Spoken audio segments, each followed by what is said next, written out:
काल को जीतने का उपाय, नवदा शब्द ब्रह्मा एवं तुंकार के अनुसंधान और उससे प्राप्त होने वाली सिद्धियों का वर्णन।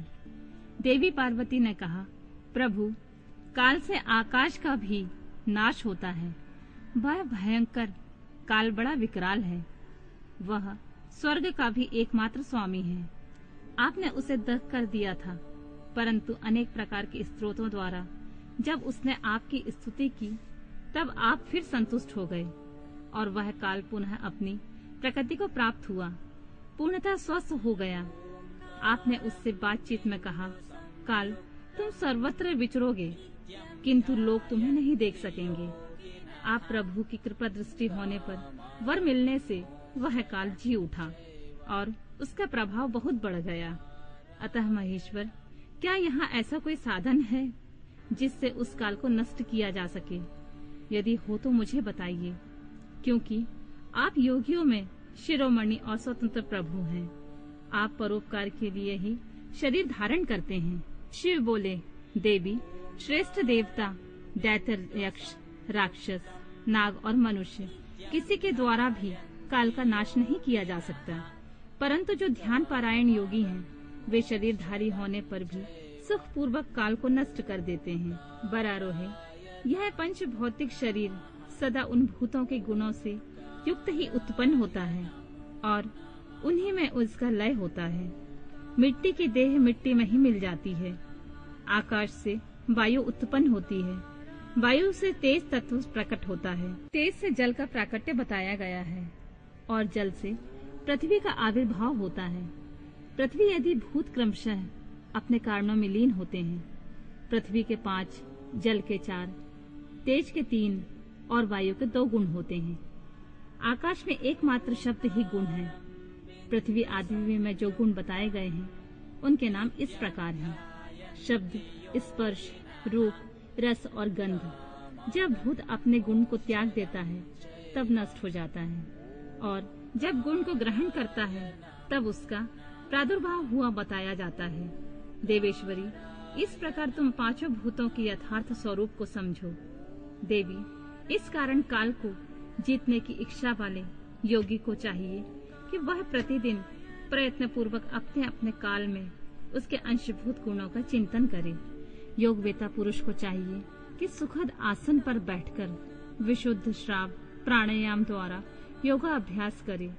रात में जब सब लोग सो जाएं, उस समय दीपक बुझाकर अंधकार में योग धारण करे।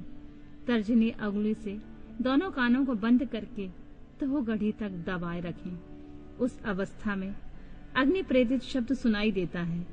इससे संध्या के बाद का खाया हुआ अन्न क्षण भर में पच जाता है और संपूर्ण रोगों तथा ज्वर आदि बहुत से उपद्रवों का शीघ्र नाश कर देता है।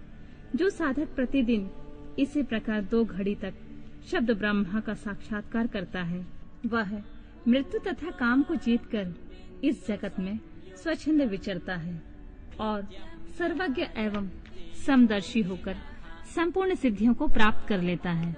जैसे आकाश में वर्षा से युक्त बादल गरजता है, उसी प्रकार उस शब्द को सुनकर योगी तत्काल संसार बंधन से मुक्त हो जाता है। तदनंतर योगियों द्वारा प्रतिदिन चिंतन किया जाता हुआ वह शब्द क्रमशः सूक्ष्म से सूक्ष्मतर हो जाता है। देवी, इस प्रकार मैंने तुम्हें शब्द ब्रह्मा के चिंतन का क्रम बताया है। जैसे धन चाहने वाला पुरुष पुआल को छोड़ देता है, उसी तरह मोक्ष की इच्छा रखने वाला योगी सारे बंधनों को त्याग देता है। इस शब्द ब्रह्मा को पाकर भी जो दूसरी वस्तु की अभिलाषा करते हैं, वे मुक्के से आकाश को मारते और भूख प्यास की कामना करते हैं। यह शब्द ब्रह्मा ही सुखद मोक्ष का कारण, बाहर भीतर के भेद से रहित, अविनाशी और समस्त उपाधियों से रहित पर ब्रह्मा है। इसे जानकर मनुष्य मुक्त हो जाते हैं। जो लोग कालपाश से मोहित होकर शब्द ब्रह्मा को नहीं जानते, वे पापी और कुबुद्धि मनुष्य मौत के फंदे में फंसे रहते हैं। मनुष्य तभी तक संसार में जन्म लेते हैं जब तक सबके आश्रयभूत परम तत्व पर ब्रह्मा की प्राप्ति नहीं होती है। परम तत्व का ज्ञान हो जाने पर मनुष्य जन्म मृत्यु के बंधन से मुक्त हो जाता है। निद्रा और आलस से साधना का बहुत बड़ा विघ्न है। इस शत्रु को यत्न पूर्वक जीतकर सुखद आसन पर आसीन हो प्रतिदिन शब्द ब्रह्मा का अभ्यास करना चाहिए। 100 वर्ष की अवस्था वाला वृद्ध पुरुष आजीवन इसका अभ्यास करे तो उसका शरीर रूपी स्तंभ मृत्यु को जीतने वाला हो जाता है और उसे प्राण वायु की शक्ति को बढ़ाने वाला आरोग्य प्राप्त होता है। यदि पुरुष में भी ब्रह्मा के अभ्यास से होने वाले लाभ का विश्वास देखा जाता है, फिर तरुण मनुष्य को इस साधना से पूर्ण लाभ हो, इसके लिए तो कहना ही क्या। यह शब्द ब्रह्मा न ओमकार है, न मंत्र है, न बीज है, न अक्षर है। यह अनाहत नाद बिना आघात के अथवा बिना बजाए ही प्रकट होने वाला शब्द है। इसका उच्चारण किए बिना ही चिंतन होता है। यह शब्द ब्रह्मा परम कल्याणमय है। प्रिय, शुद्ध बुद्धि वाले पुरुष यत्न पूर्वक निरंतर इसका अनुसंधान करते हैं। अतः 9 प्रकार के शब्द बताए गए हैं जिन्हें प्राणवेत्ता पुरुष ने लक्षित किया है। मैं उन्हें प्रयत्न पूर्वक करके बता रहा हूँ। उन शब्दों को नाद सिद्धि भी कहते हैं। वे शब्द क्रमशः इस प्रकार हैं: घोष, कांस, श्रृंग, घंटा, वीणा आदि, बांसुरी, दुदुम्बी, शंख और नभा, मेघ गर्जन। इस प्रकार के शब्दों को त्याग कर तुंकार आदि का अभ्यास करें। ये प्रकार सदा ही ध्यान कराने वाला योगी पुण्य और पापों में लिप्त नहीं होता है। देवी, योगा अभ्यास के द्वारा सुनने का प्रयत्न करने पर भी जब योगी उन शब्दों को नहीं सुनता और अभ्यास करते करते मरणासन्न हो जाता है, तब भी वह दिन रात उसी अभ्यास में लगा रहे। ऐसा करने से 7 दिनों में वह शब्द प्रकट होता है जो मृत्यु को जीतने वाला होता है। देवी, वह शब्द 9 प्रकार का है। उसका मैं यथार्थ रूप से वर्णन करता हूँ। पहले तो घोषात्मक नाद प्रकट होता है जो आत्मशुद्धि का उत्कृष्ट साधन है। वह उत्तम नाद सब रोगों को हर लेने वाला तथा मन को वशीभूत करके अपनी ओर खींचने वाला है। दूसरा कांस्य नाद है जो प्राणियों की गति को स्तंभित कर देता है। वह विष, भूत और ग्रह आदि सबको बांधता है, इसमें संशय नहीं है। तीसरा श्रृंगनाद है जो अभिचार से संबंध रखने वाला है। उसका शत्रु के उच्चाटन और मारण में वियोग एवं प्रयोग करें।